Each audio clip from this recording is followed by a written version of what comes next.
Definitiva, crisis de reservas, le faltan dólares al Banco Central. Massa, ¿está recuperando dólares o solo anticipa lo que después va a faltar? Bueno, primero lo importante en términos cuantitativos es el dólar soja. El dólar tecno me parece que tiene un alcance mucho Más menor, chiquitito, ¿no? sí. De eso se liquidó mucho más de lo que esperábamos todos, incluido el gobierno. Algo más de 8.100 millones de dólares. Eso permitió mejorar las reservas del Banco Central alrededor de 5.000, pero como vos bien marcás, una parte, yo digo una parte importante de eso, era algo que el Banco Central va a dejar de recibir desde ahora hasta fin de año, principio del año que viene, porque obviamente si vos eras productor y pensabas liquidar en octubre y te iban a pagar 150, te convenía liquidar en septiembre y te daban 200, ¿no? Y esto aparentemente ha sido bastante, no sabemos bien el número, pero puede ser algo más de la mitad de lo que se liquidó. Entonces uno va a tener, hoy como que estás viviendo, desde el punto de vista de este factor, el mejor momento del Banco Central. Es cierto que ganar tiempo tiene relevancia, porque ahora sobre fin de año va a entrar algo más de plata del BID y de la Corporación Andina de Fomento, viene el desembolso del Fondo Monetario, viste que al Fondo Monetario se le paga y después te reintegra, pero la situación de reserva sigue siendo muy frágil. Eso está mejor que antes, que era, yo diría, casi desesperante, pero todavía sigue siendo muy frágil. Bien, señores, Daniel Artana, usted lo tienen en vivo. Daniel, te quería preguntar, el dólar a 2.84 que cerró hoy el Blue, el único al que accedemos todos de alguna manera, si queremos, perdón. Es una operación ilegal, te dirían. Claro, sé, por eso digo, pero es el único al que se puede acceder. De hecho, accede él, nosotros no sabemos qué es eso. Parece bien que quede limpio, yo hago policial, así que no tengo ningún problema. Lo que te quiero preguntar es esto, ¿es barato o es caro? ¿Está bien con respecto al resto de los precios de la economía? Te lo voy a contestar de la siguiente manera. Al oficial Argentina está cara en dólares para mí, a los alternativos, porque está el Blue, el contado con liquidación, el MEP, yo creo que está barata en dólares. Si vos, o sea, el tipo de cambio de equilibrio es difícil de determinar, pero debe estar en algún punto intermedio. Lo que pasa es que el problema es que los precios están mucho más influidos por el oficial que por los alternativos. Entonces, cuando vos sincerás que en algún momento eso va a ocurrir, quizás sea tarea del próximo gobierno, no lo sabemos, pero cuando eso ocurra va a haber un aumento en los precios relevante. Ahora, Argentina a 300 para redondear está barata en dólares. Y Massa con esto del dólar soja, ¿ganó tiempo? Y si ganó tiempo, ¿cuánto tiempo ganó hasta que volvamos otra vez a esta cosa de faltan dólares, la brecha cambiaria? ¿Cómo lo ves? Yo creo que ganó unos meses. Ahora, el problema es que el gobierno le quedan 15 meses, un poquito menos, ¿no?, de gobierno. Con lo que se hizo hasta ahora no alcanza. Y el problema es que el año que viene, si quieren repetir el mismo jueguito, y ahí empieza a ser más complicado, porque también te empieza a jugar que probablemente los productores, en general todos, empecemos a esperar que los que asuman la economía en el próximo gobierno, si gana la coalición opositora, van a tender a sacar el control de cambios. No sé si lo harán de golpe, pero van a tender a unificar el mercado cambiario. En general, todos los equipos económicos que están trabajando con los distintos referentes presidenciales o candidatos presidenciales junto por el cambio, creen en un tipo de cambio, no con los controles estos que ha puesto el kirchnerismo, que en realidad es una anomalía. En la mayoría del resto del mundo no hay brecha cambiaria. Hay muy pocos países que tienen este desbarajuste que tiene la Argentina. Bolsonaro tomó una medida hace poco tiempo para atacar la inflación, que tuvo un impacto, evidentemente, por lo que están viendo los números de la elección de ayer, en el electorado. Y también se habla de que tuvo su propio plan platita, porque derrochó en algunos sectores. ¿Pero cuál decís vos? La baja de impuestos a la energía. Si claro, digo, ¿eso se puede aplicar acá para atacar un problema parecido? Primero, eso es un impacto transitorio en la inflación, ¿no? Te baja los precios un tiempito, después la cosa sigue con las tendencias que tengan que tener. Pero ojo, porque Brasil a la salida de la pandemia mejoró notablemente sus cuentas fiscales. Hizo lo que hizo, bueno, otros países, digamos, y que Argentina venía haciendo hasta que vino el plan platita de la elección del año pasado. La pandemia te explicó un aumento del gasto y una baja de recursos que tenía que ser temporaria. Cuando se acabó la pandemia tenía que volver al 2019. Nosotros, el 2019, recordamos, era un déficit antes de intereses de alrededor de medio punto del PBI. Este año está Massa remando en dulce de leche para tratar de llegar a 2,5.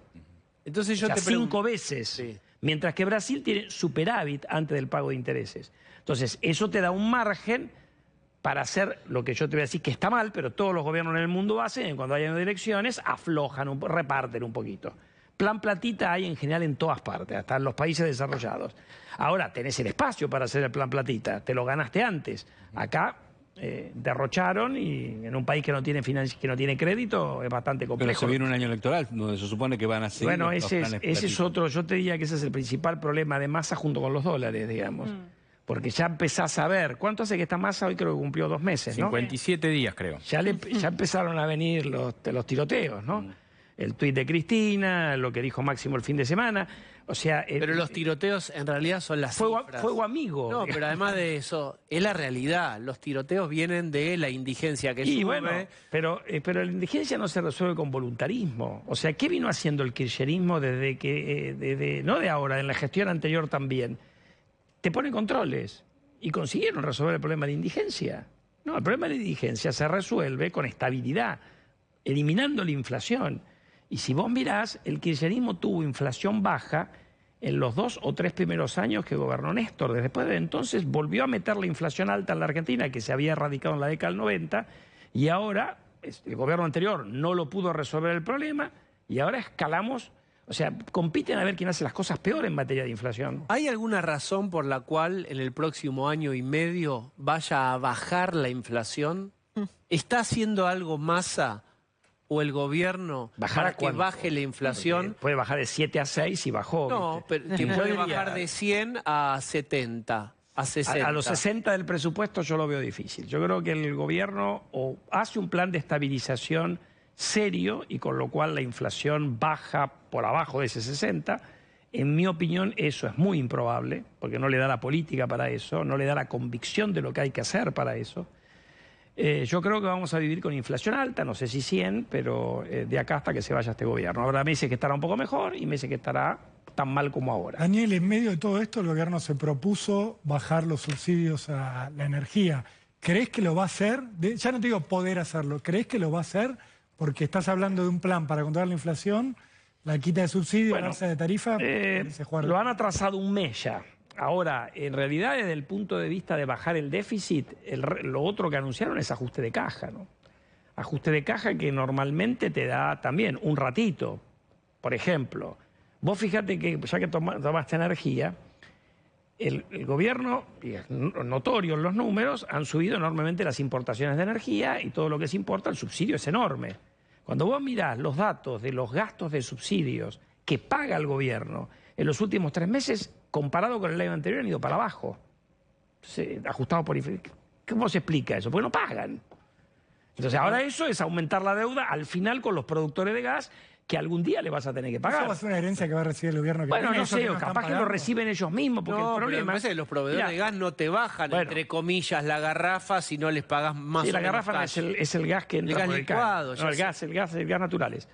Pero yendo un poquito a esto, el tema, este es un gobierno que ya desde hace tiempo tomó decisiones como si fuera a ir en diciembre de este año.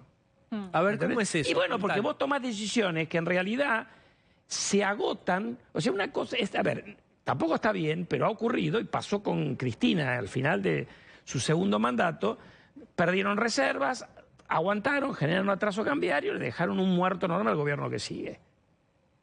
Ahora, el problema es que estaban tomando decisiones parecidas a esas y les quedaban 2 años de gobierno. Entonces, están calculando no tenías plata para hacer. ¿Se están dejando un muerto propio? Bueno, se están dejando un muerto que les puede caer a ellos. De hecho, les cayó, porque vos fíjate que después de la elección de medio término, encima pierden la elección. Hacen un plan platita que hoy te explica buena parte de la aceleración inflacionaria que tenés. Entonces ahora tenés que hacer el ajuste, ¿no? El ajuste neoliberal, como dice, que Massa del neoliberal no tiene nada, pero digamos, el ajuste supuestamente neoliberal. ¿Para qué? Para hacer un plan platita cuando no tienen resto. Porque, a ver, hacer populismo sin plata es como buscar la cuadratura del círculo.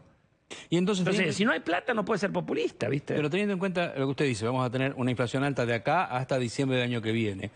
¿Qué recibe el gobierno que entre en diciembre de 23? Una herencia pesada. Ahora, después si es peor que la que recibió Macri o la que Macri le dejó a Alberto Fernández, ahí podemos empezar a jugar. En realidad va a haber una necesidad de hacer un plan de estabilización y reformas estructurales contundentes. Argentina, a ver, porque esto no es la inflación. Argentina ha vivido buena parte de su historia con alta inflación, pero no es que hemos vivido todo el tiempo con alta inflación. Hubo un momento en que sacamos la inflación. Pero además es una economía que hace 70 años, que en términos comparativos con los países de Latinoamérica, con los países desarrollados, con países que son más o menos iguales que nosotros, como Australia y Canadá en términos de riquezas naturales, nos ha sido horrible. Entonces, es una economía que no sabe crecer, y si no creces, es muy difícil resolver los problemas de inclusión social. Por eso le pregunto. Entonces, acá necesitas, a ver, hay que tratar de entender qué es lo que fracasó en los últimos 70 años, porque no es que fracasó Alberto Fernández, Macri, Cristina, en realidad si lo mirás en perspectiva fracasaron todos. Entonces nosotros como país hemos sido un desastre en materia económica. Ahora, todo eso se puede cambiar porque hay países que les ha pasado de un día, se pusieron los pantalones, hicieron lo que había que hacer y pisaron los callos que había que pisar. ¿Qué callos hay que pisar? Y te diría que unos cuantos. Bueno, porque, a ver, mirá, déjame anotar. Vamos a empezar a anotar. Callo para vos, a ver. Mira, vamos a empezar a anotar, porque hoy hablabas recién con Manes del tema del sindicalismo. Argentina tiene una legislación laboral que era una herencia de la Italia fascista, digamos. Vos querés, a ver, entrar a la modernidad, como dice él, con esta legislación laboral, eso no quiere decir que tenés que quitarle derechos. Tenés un montón de cosas que tenés que ayornar para la productividad, que en algunos convenios han avanzado. Después tenés un régimen de indemnización por despido que te genera una litigiosidad fabulosa. Eso por el lado laboral. Ahora, ¿quién se te opone ahí? Y se te oponen los sindicalistas. Después tenés empresarios que venden a un mercado interno cautivo. Cuando la presidenta habla de los márgenes de rentabilidad, lo primero que tendría que ir a ver es quiénes son los que tienen esos márgenes de rentabilidad gigantescos. Y vos tenés un montón de empresarios que venden a un mercado interno como cazar en el zoológico, ¿viste? Eso tampoco ocurre en otros países. Hay países que... Daniel, ¿cuál es ¿Pero por qué lo mencionas? Tierra del Fuego, los textiles. A ver. Bueno, son los que reivindica Cristina, Tierra del Fuego. Y bueno, claro, vos fíjate, Tierra del Fuego es un régimen muy particular, porque te cobran el IVA e impuestos internos, pero no se lo ingresan al fisco. Claro. Yo te digo, busquemos cuántos países en el mundo tienen un régimen como el que tiene Tierra del Fuego. Y te digo, me sobran los dedos de la mano y ni siquiera sé si puedo llenar algún dedo. Siempre se habla de que la CGT... Entonces, perdón, sigamos. Claro. Después tenés los beneficios de la política. Después, donde entras, o sea, ¿por qué es difícil de cambiar esto? Porque detrás de cada curro que querés sacar, hay alguien con nombre y apellido que se favorece. Pero ahí lo que tiene que cambiar es la idiosincrasia de la dirigencia política, del color que sea. Bueno, finalmente. en realidad yo te diría, yo te voy a responder como economista. A ustedes por ahí no les va a gustar, pero a ver, yo entiendo, ¿no? Se supone que los políticos conocen de su mercado. Yo conozco mi mercado, ustedes conocen su mercado. Ustedes conocen el suyo mejor que yo y yo conozco el mío mejor que ustedes, digamos. Ellos también conocen su mercado. Entonces, en definitiva, nosotros como consumidores de ese mercado somos los que le pedimos populismo. Porque, a ver, después por supuesto hay políticos que estarán a la altura de las circunstancias y otros que no. No todos tienen talla de estadistas, podemos discutir que por ahí en la Argentina ninguno tiene talla de estadística, qué sé yo. Pero hay algo en el chip que tenemos nosotros adentro que nos hace que tengamos adicción al populismo. O sea, nos gusta que nos engañen, ¿viste? Siempre se dice que la CGT es un obstáculo para la modernización. ¿La UIA también? A ver, yo diría que hay sectores empresarios que son un obstáculo para la modernización. Porque otra vez, si vos querés... A ver, es natural que todo el mundo quiera tener un poco de su currículum, obvio. ¿ok? Todo. A mí me gustaría tener el monopolio de los economistas, ¿no es cierto? Pero bueno, es un mercado muy competitivo el mío y uno padece con la competencia, pero tratás de sobrevivir y sobreviven los mejores. No sé si como economistas, como comunicadores, qué sé yo qué. Ahora, vos fíjate que vos podés discutir en otras partes, tenés proteccionismo. Nosotros a veces padecemos proteccionismo agrícola francés, lo padecemos. El proteccionismo a veces de los Estados Unidos lo padecemos. Hasta cuando vos ves, en general son economías muchísimo más abiertas que la Argentina. Entonces vos tenés que pensar que no hay en el mundo esta fantasía del vivir con lo nuestro, que vos exportás un montón y no importás nada. Vos agarrás la base de datos del Banco Mundial, la que vos quieras, mira, exportaciones a PBI y vas a ver que no que tienen muchas exportaciones a PBI, tienen muchas importaciones a PBI. ¿Por qué? Porque el mundo hoy en la industria es comercio intraindustrial. Nadie produce todo. Entonces vos producís hoy una caja de cambio para vendérsela a un tipo que la pone en un auto, que lo vende a otro tercer país y así vas. Daniel, los textiles dicen, yo me animo a competir con la importación, ropa importada. Bajame los impuestos. Si me bajás si me sacás la pata de los impuestos de la cabeza, yo puedo competir. ¿Verdadero o falso? A ver, los impuestos que son al consumo los pagan los importadores también. Para que el argumento tenga validez, se están refiriendo a una mezcla de impuestos que Argentina tiene, que es muy mala, que son impuestos que te castigan el uso de mano de obra, la brecha entre lo que pagan los patrones y lo que nos llevamos nosotros como trabajadores es la más alta en Latinoamérica, en la Argentina. Explícalo de vuelta. Vos te llevas 100 pesos a tu casa, sí. Si sos empleado en relación de dependencia, a la empresa le costaba 150, 160. Esa brecha es la más alta de Latinoamérica. Cargas sociales. Cargas sociales, porque acá el impuesto para el trabajador medio, impuesto a las ganancias en general, es poquito, nada, depende del momento. Después tenés ingresos brutos, tasa de seguridad y higiene municipal, impuestos al cheque, que son impuestos en cascada, que en la Argentina recaudan 7 puntos del PBI y que en general el resto del mundo no utiliza. Ahora, eso, que está mal y que habría que reformarlo y que es gran responsabilidad de las... ¿Por qué existen? Porque son máquinas de recaudar. Primera razón, 7 puntos del PBI es un montón de plata. Segundo, porque no los vemos. Porque si yo te pregunto en el celular digo, vale 1.000 pesos este celular, ¿cuánto hay de IVA? Yo te puedo decir cuánto hay de IVA, 17, que es el 83 al, bueno, que me da el 21. Te pregunto cuánto hay de ingresos brutos, ni siquiera los que producen esto saben cuánto tienen de ingresos brutos acá adentro, porque es un impuesto en cascada que le cobró el tipo, ¿me entendés? Esto es una mezcolanza. Ahora, esos impuestos son malos, ahora afectan a todos los sectores que compiten con el resto del mundo. Los paga el tipo de la economía del conocimiento, los pagan los automotrices, los paga el lácteo, lo paga el agropecuario. Entonces, está mal, pero los textiles tienen algo más. Quiero preguntar, bueno, ahí va, habría una conversación ahí. Tienen cuotas para importar, que ese es el problema. Bien. Eso hay en muchos sectores industriales. Quiero preguntarte por último, habitualmente preguntamos, ¿hay experiencias de un país que vos digas, mira lo que hizo tal país en tal año, que hizo un shock de baja de impuestos?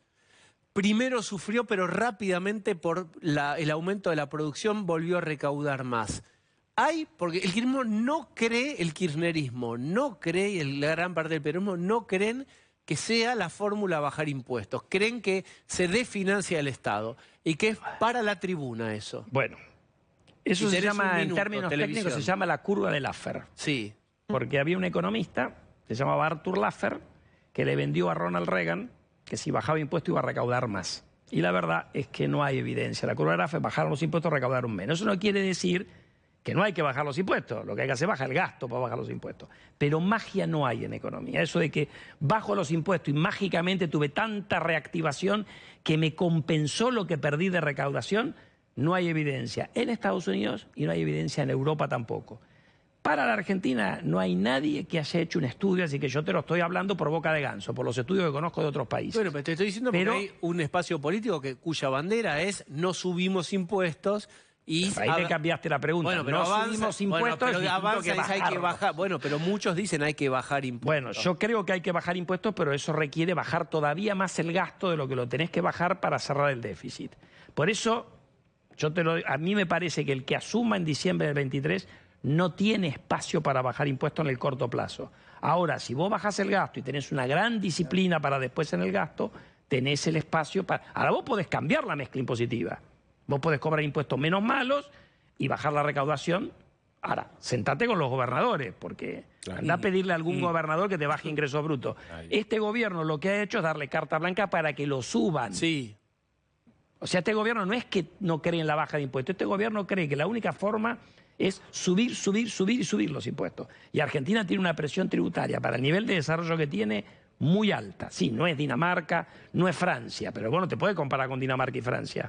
No, y además una contraprestación muy baja. Queremos tener, viste, el gasto público sueco con impuestos africanos. Eso tampoco existe. Daniel, muchas gracias por haber venido.